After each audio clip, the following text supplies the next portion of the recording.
Halo sobat pecinta drama Jepang, bagaimana kabar kalian? Aku doakan semoga sehat selalu ya.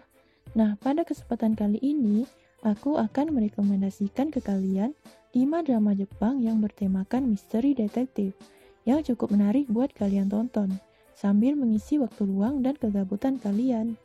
Dimana ketika menonton drama ini, kalian akan dibuat berpikir, serta menduga-duga jalan ceritanya. Oke, tanpa berlama-lama kita langsung aja masuk ke pembahasannya. Yang pertama, Ouroboros 2015. Drama ini bercerita tentang Ikuo Ryuzaki dan Tatsuya Dano, merupakan dua orang anak yang dibesarkan di sebuah panti asuhan dengan penuh kasih sayang. Saat mereka masih duduk di bangku SD, salah seorang pengasuh di panti tersebut, yakni Kashiwaba Yuiko, yang mereka anggap seperti keluarga sendiri, dibunuh tepat di hadapan kedua anak tersebut. Yuiko ditembak mati oleh sekelompok polisi korup yang memiliki rahasia bahwa Maharoba merupakan tempat untuk membesarkan anak-anak yang ditinggalkan orang tuanya untuk kepentingan transplantasi organ ilegal. Ikuo dan Tatsuya yang melihat sendiri Yuiko sensei meninggal bersumpah untuk membalas dendam dan membunuh siapapun yang bertanggung jawab atas kematian Yuiko sensei. Setelah 15 tahun kemudian, Ikuo Ryuzaki telah menjadi salah satu detektif hebat di kepolisian Jepang.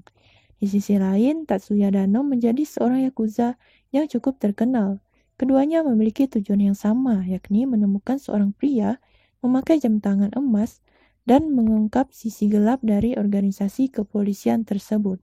Yang kedua ada Nippon Noir 2019. Drama ini bercerita tentang seorang detektif bernama Kiyoharu Yusa terbangun pada sebuah bangunan di tengah hutan, dan di dekatnya tergeletak mayat rekannya bernama Koharu Usui. Di saat yang sama dia juga kehilangan ingatan mengenai kejadian beberapa bulan belakangan, termasuk alasan kenapa dia bisa berada di tempat itu, atau penyebab terbunuhnya rekan setimnya itu. Tidak adanya barang bukti yang bisa membuktikan bahwa dia tidak bersalah, secara tidak langsung tuduhan mengenai siapa pelaku pembunuh Koharu Usui tertuju padanya. Hal tersebut membuat Kiyoharu Yusa berada pada posisi sulit. Belum lagi beberapa rekannya berusaha untuk menjatuhkan, bahkan sampai berencana membunuhnya, dengan memanfaatkan kondisi tersebut. Di saat yang sama, atasannya malah memberinya tugas untuk menjaga anak laki-laki Koharu Usui, yakni Katsuki Usui. Di balik segala ketidakjelasan pada kondisi yang dihadapinya, Kiyoharu Yusa berusaha untuk menguak kasus tersebut. Kiyoharu Yusa yakin bahwa kasus pembunuhan Koharu Usui memiliki kaitan dengan kasus perampokan uang senilai 1 miliar yen yang masih belum terpecahkan. Menonton drama ini membuat kita berpikir keras mengenai siapa sebenarnya pelaku di balik kasus pembunuhan Koharu Usui. Benarkah Kiyoharu Yusa yang telah membunuhnya, atau ada orang lain yang memiliki kuasa melakukan hal itu? Lalu pertanyaan-pertanyaan seperti bagaimana bisa Kiyoharu kehilangan ingatan, apa yang telah terjadi sebelum ingatannya menghilang, dan banyak lagi pertanyaan lainnya. Dalam drama ini Kiyoharu bahkan tidak tahu siapa kawan dan lawannya. Dia juga tidak bisa mempercayai dirinya sendiri. Teka-teki demi teka-teki perlahan mulai terpecahkan seiring penyelidikan yang dilakukan Kiyoharu. Kalau penasaran, silakan ditonton ya teman-teman. Yang ketiga ada Tokyo Dogs 2009. Drama ini bercerita tentang seorang detektif elit yang berasal dari kepolisian New York bernama Kanade Takakura. Saat masih muda, dia menyaksikan ayahnya dibunuh. Hal itulah yang membuatnya ingin menjadi detektif seperti sekarang ini, agar bisa menangkap pelaku pembunuh ayahnya. Dia merupakan seorang yang berkepala dingin dan disiplin. Suatu hari dia dipindahkan tugas di kepolisian Jepang dan bekerja sama dengan seorang detektif yang berasal dari divisi investigasi khusus bernama Maruo Kudo. Maruo Kudo merupakan mantan geng motor sebelum akhirnya dia menjadi detektif di kepolisian Jepang. Meskipun keduanya memiliki karakter yang benar-benar berbeda, namun mereka dapat menyelesaikan kasus bersama dengan kerjasama yang baik. Yang keempat ada Rinso Hanzai Gakusha Himura.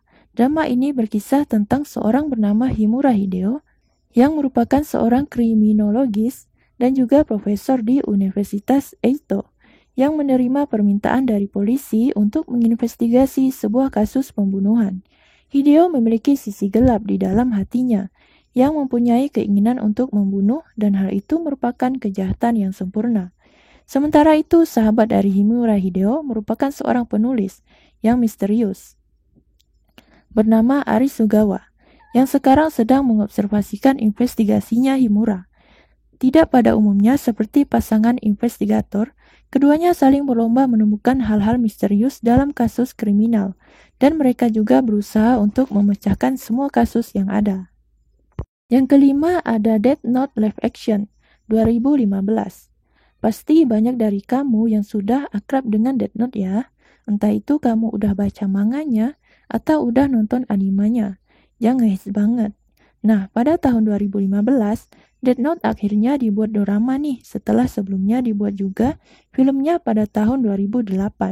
Sama dengan manga dan animenya. Garis besar Death Note live action masih seputar Death Note yang mampu membunuh seorang hanya dengan menuliskan namanya di note tersebut. Berkisah tentang Yagami Light yang tanpa sengaja menemukan note tersebut akhirnya menggunakannya untuk menghukum para kriminal. Sayangnya niat mulianya itu mulai meresahkan banyak orang, termasuk seorang detektif hebat bernama L. Light dan L yang tidak mengetahui identitas masing-masing akhirnya saling bertarung dan berusaha mengungkapkan identitas satu sama lain. Drama ini memang nggak 100% persis sama dengan manganya ya.